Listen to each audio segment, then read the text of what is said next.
Acidity అనేది మనకేంటంటే ముఖ్యంగా మన స్టమక్లో హైడ్రోక్లోరిక్ యాసిడ్ అనేది రిలీజ్ అవుతుంది. మన బాడీ సిస్టమ్స్ని మనం ఎప్పుడైనా నార్మల్గా మెయింటైన్ చేయాలంటే ఫుడ్ అనేది టైంకి తీసుకోవడం ద్వారా ఆ యాసిడ్ అనేది న్యూట్రలైజ్ అవుతుంది. ఇప్పుడు పరిగెత్తుతున్న ఈ సొసైటీ ఇప్పుడు ఇదంతా కూడా ఉరుకుల పరుగుల్లో ఎవరు కూడా టైంకి తినకపోవడం, తింటే అతిగా తినడం లేదా అసలు తినకపోవడం, ఇంప్రాపర్ ఫుడ్ టైమింగ్స్లో తినడం, ఇవన్నీ కూడా అసిడిటీకి దారి తీస్తుంది. దీనివల్ల ఆ యాసిడ్ న్యూట్రలైజ్ కావాలి, అది కాకుండా ఏమవుతుంది కొన్నిసార్లు రిఫ్లక్స్ వస్తుంది, అది అల్సర్స్కి దారి తీయొచ్చండి.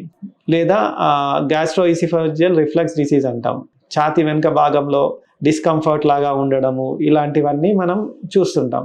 ఈ అసిడిటీని స్టార్టింగ్ స్టేజ్లో మనం గుర్తించకపోతే, ట్రీట్ చేయకపోతే అదేంటంటే క్రానిక్ ప్రాబ్లం అవుతుంది. నెంబర్ 1. నెంబర్ 2 ఏమవుతుంది, అది గ్యాస్ట్రిక్ అల్సర్స్కి కనుక దారి తీస్తే అప్పుడు ఏమవుతుంది, అది అలాగే వదిలేస్తే క్యాన్సర్ కారణమయ్యే అవకాశం కూడా ఉంటుంది. సో అసిడిటీని అంటే మనము ఫస్ట్ మన లైఫ్ స్టైల్ మోడిఫికేషన్, అంటే స్మోకింగ్ చేసేవాళ్ళు స్మోకింగ్ బంద్ చేయడము, అంటే లేదా ఆల్కహాల్ రెగ్యులర్గా తాగేవాళ్ళు ఆల్కహాల్ బంద్ చేయడము, మసాలా ఫుడ్ చాలా హెవీగా తినేవాళ్ళు బంద్ చేయడము, ఇవన్నీ చేయాలి. ఎప్పుడైతే మనం దాన్ని కూడా నెగ్లెక్ట్ చేసి అసిడిటీ రిఫ్లెక్స్ని అదొక ఇండికేషన్ లా తీసుకోకుండా అలాగే వదిలేస్తే, ముఖ్యంగా ఈ స్మోకింగ్ ఆల్కహాల్ హ్యాబిట్ ఉన్న వాళ్ళకు అది స్టమక్ క్యాన్సర్కి కూడా దారి తీసే అవకాశం ఉంటుంది. కాబట్టి వెంటనే జాగ్రత్త పడాలి, హ్యాబిట్స్ని కంట్రోల్ చేయాలి.